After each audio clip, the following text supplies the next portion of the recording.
Good morning students. कल के class में हम लोगों ने देखा था व्हाट इज़ लॉजिक। इसे हमने देख लिया था सिंबॉलिक लॉजिक, जो कि सेमेस्टर 2 का ये 5th पेपर वेस्टर्न लॉजिक देख रहे हैं आप। और इसका पहला यूनिट जो हम लोगों ने कल डिस्कस किया व्हाट इज़ लॉजिक, और आज हम लोग व्हाट इज़ सिंबॉलिक लॉजिक पे आ जाते हैं और एडवांटेजेस ऑफ सिंबॉलिक लॉजिक, कि सिंबॉलिक लॉजिक के पढ़ने से क्या लाभ हैं और सिंबॉलिक लॉजिक क्या किसे कहते हैं। तो इसको बताने शुरुआत करने से पहले मैं आपको एक पुस्तक दिखा रही हूँ जिसे आधार बनाकर आप लोग आगे बढ़ सकते हैं। ये देखिए, ये पुस्तक है प्रतीकात्मक तर्कशास्त्र प्रवेशिका, ठीक है। ये अशोक कुमार वर्मा द्वारा लिखी गई है और जिसमें काफ़ी अच्छे ढंग से सब कुछ बताया गया है, हिंदी और इंग्लिश दोनों दे दिया गया है नीचे, ताकि प्रतीकों को समझने में आपको बहुत आसानी हो इसमें। और इस किताब से आपका ये यूनिट 1 का ये टॉपिक के अलावा ये 3 और 4 सब इस पुस्तक में मिल जाएगा, ठीक है। और इसके अलावा भी आप प्रोफेसर केदारनाथ तिवारी की पुस्तक पढ़ना चाहें तो उनकी भी एक किताब आई है, वो भी बहुत अच्छी है, उनको भी लेकर आप आधार बना सकते हैं। और यदि उससे आगे और भी बहुत अच्छी किताब, बहुत डिटेल्स में यदि आप जानना चाहते हैं तो IM कॉपी की किताब है, आप उसे ले सकते हैं। लेकिन मेरे हिसाब से आप इस पुस्तक को आधार बनाएं। जो सिलेबस आपका है वो सारा सिलेबस इससे कवर हो रहा है, इससे। और निगमन तर्कशास्त्र जो हमने कल आपको दिखाया था, इससे आपका सब कुछ ये सिलेबस पूरा 5 यूनिट ये इससे कवर हो जा रहा है, ठीक है। तो आज हम लोग चले आते हैं ये इस पर व्हाट इज़ सिंबॉलिक लॉजिक पर। आप देखें, इस पुस्तक में हमने निकाला, आप लोगों के लिए दिखाया है कि देखिए आप इसमें आप देख सकते हैं कि प्रतीकात्मक तर्कशास्त्र क्या है, इस पे चर्चा की गई है। और फिर उसके आगे आप जब जाएंगे तो उसके नीचे फिर युक्ति क्या है, प्रपोजिशन क्या है, वो सब इसमें आपको पढ़ने हैं। तो आप पहले थोड़ी देर में ये थोड़ा शॉर्ट में ये आप पहले ये जानें कि प्रतीकात्मक तर्कशास्त्र क्या है। तो जैसा कि तर्कशास्त्र क्या हम लोगों तो देखें, लेकिन उसके पहले प्रतीक शब्द जोड़ने का क्या अर्थ है। तो प्रतीक का अर्थ क्या होता है, सिम्बॉल्स। तो यानी किसी भी चीज़ को यदि हम सिम्बॉल्स के माध्यम से या प्रतीक के माध्यम से या प्रतीकों के माध्यम से जब हम उसको डिफ़ाइन करेंगे या उसके बारे में लिखेंगे, बताएंगे, तो उस तरह का जिस शास्त्र में इस तरह की चर्चा होगी, उसे ही उस शास्त्र को प्रतीकात्मक तर्कशास्त्र कहा जाएगा। यानी प्रतीकों के माध्यम से अपनी भाषा को व्यक्त करना, ठीक है। तो प्रतीकों के माध्यम से प्रतीक क्या होते हैं, प्रतीक आगे चल के आप पढ़ेंगे तो बहुत सारे सिम्बॉल्स उसमें आएंगे। किसी भी सेंटेंस को हम जैसे मान लें कि सभी मनुष्य मननशील है, तो उसे आप A सिम्बॉल्स दे सकते हैं, आगे जाके B सिम्बॉल्स दे सकते हैं, दूसरे आधार वाक्य को, तीसरे आधार वाक्य को C दे सकते हैं, कुछ भी। तो ये एक सिम्बॉल्स हो गया। लेकिन इस सिम्बॉल्स सिर्फ आधार वाक्य के लिए सिर्फ नहीं होता है, बल्कि यदि कोई दो वाक्य हों कि राम पढ़ता है और श्याम गाना गाता है, यदि इस तरह के दो वाक्य आपके समक्ष हों, तो या और शब्द जिससे इन दोनों वाक्यों को जोड़ा गया है, तो उसके लिए भी एक सिम्बॉल्स का प्रयोग इसमें किया जाता है। इसको कनेक्टिव्स भी कहते हैं। तो यदि राम पढ़ता है, उसे हम सिम्बॉल्स के रूप में A दे दें, और श्याम गाना गाता है उसके लिए B हम देते हैं। और जो कनेक्टिव्स यानी है जो और है, उसके लिए यदि कोई सिम्बॉल्स अलग से प्रिस्क्राइब किया गया हो, जो आगे जाके हम पढ़ेंगे सिम्बॉल्स कौन कौन से हैं, तो A और सिम्बॉल्स देके B देंगे तो वो सेंटेंस का रूप छोटा हो जाता है और उसे आसानी होती है और इसमें कोई किसी तरह की गलती की संभावना भी नहीं रहती है। तो ये इसीलिए तर्कशास्त्र को अपनाया गया है, ठीक है। लेकिन अब तर्कशास्त्र का संबंध किससे होता है, तो तर्कशास्त्र का संबंध युक्तियों से होता है, ठीक है। और युक्तियों का क्या होता है, युक्ति के घटक क्या होते हैं, युक्ति कैसे तैयार बनता है। तो आप लोगों के लिए मैंने जो थोड़ा तैयार किया है, ताकि आप लोगों को मैं व्हाट्सअप कर दूँ, ताकि समझने में आपको आसानी होगी। ये देखिए, युक्ति का ये स्वरूप होता है। ये स्वरूप क्या है, किसी भी युक्ति में 2 आधार वाक्य और एक निष्कर्ष होते हैं, और इन तीनों के मिलाने से जो एक रूप तैयार होता है, उसे ही हम युक्ति कहते हैं। जैसे हमने यहाँ एक उदाहरण दिया है कि सभी ग्रह सूर्य के चारों ओर घूमते हैं। दूसरा आधार वाक्य रखा है मंगल एक ग्रह है। ठीक है, तो इन दोनों आधार वाक्यों से जो निष्कर्ष निगमित होता है कि अतः मंगल सूर्य के चारों ओर घूमता है, यह निष्कर्ष निकला इन दोनों आधार वाक्यों से। तो ये 3 आधार वाक्य जो मिलके एक युक्ति ये तैयार होते हैं, इसे ही युक्ति कहा जाता है। ये युक्ति का प्रारूप हो गया। ठीक है, और इस युक्ति में इतना समझ लीजिए कि पहला आधार वाक्य होता है, दूसरा आधार वाक्य होता है और तीसरा निष्कर्ष कहलाता है। अतः से जोड़ रहे हैं तो आप समझ में आएंगे, इसीलिए अतः ये सब क्या होता है, निष्कर्ष का चिन्ह होता है। तो ये वाक्य निष्कर्ष होता है, निष्कर्ष कहलाता है। अब इतना तो हम जान गए कि युक्ति के अंतर्गत तर्कशास्त्र का संबंध युक्तियों से होता है और युक्ति के अंतर्गत 2 आधार वाक्य और एक निष्कर्ष होते हैं। तो ये आधार वाक्य तथा जो निष्कर्ष होते हैं वे वर्णनात्मक यानी डिक्लेरेटिव वर्णनात्मक वाक्यों की तरह भाषा से संबंधित नहीं होते हैं, बल्कि वे उन वाक्यों के अर्थ से संबंधित हैं। परंतु किसी भी तथ्य को व्यक्त करने का माध्यम भाषा ही होता है, क्योंकि हम जानते हैं कि किसी भी चीज़ को, किसी भी यदि चीज़ों के बारे में हमको व्यक्त करना होता है तो उसे हम भाषा के माध्यम से ही व्यक्त कर सकते हैं। किसी भाषा में व्यक्त किसी भी तथ्य का प्रसंग के अनुसार ठीक ठीक अर्थ लगा लेना वैसे तो कठिन होता है, क्योंकि कभी कभी किसी भी वाक्य में जो शब्द होते हैं उनका एक से ज़्यादा अर्थ निकलता है। तो वैसी स्थिति में उस वाक्य का अर्थ सही अर्थ निकालना थोड़ा डिफ़िकल्ट हो जाता है,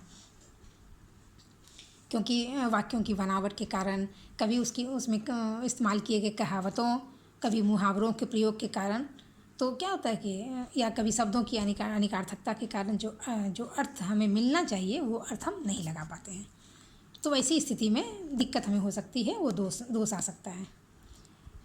तो भाषा की कठिनता या दुरूहता को शुद्ध करना वैसे तो तर्कशास्त्र का लक्ष्य नहीं होता है, पर जब तक हमारी भाषा शुद्ध नहीं हो जाती तब तक युक्तियों का जो रूप होता है या जो युक्ति होती है उस युक्ति की वैधता या अवैधता की समस्या का हम समाधान नहीं कर सकते हैं। ये जो युक्ति हो गया, इस युक्ति की वैधता और अवैधता का समाधान हम नहीं कर सकते हैं, इसलिए उसका सही अर्थ निकालना बहुत ही आवश्यक होता है यहाँ पे।